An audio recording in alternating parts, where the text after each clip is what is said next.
Daerah Sulawesi Tengah kembali menetapkan satu tersangka baru kasus narkoba 4 kg. Sebelumnya, saudara, polisi menangkap satu tersangka di Pelabuhan Wani Donggala. Setelah dilakukan pemeriksaan selama sepekan, Direktorat Reserse Narkoba Polda Sulawesi Tengah kembali menetapkan tersangka baru dalam kasus peredaran narkoba. Tersangka RPT bertindak sebagai penjemput AT yang merupakan kurir narkoba yang telah ditangkap sebelumnya di Pelabuhan Wani, Kabupaten Donggala beberapa waktu lalu sebelumnya.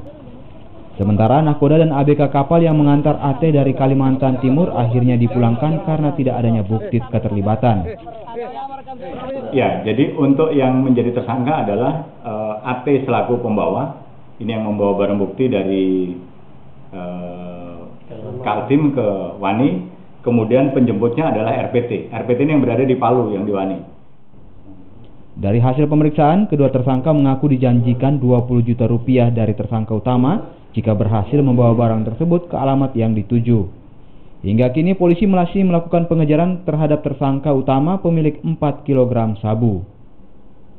Aldrim Talara, Kompas TV, Palu, Sulawesi Tengah.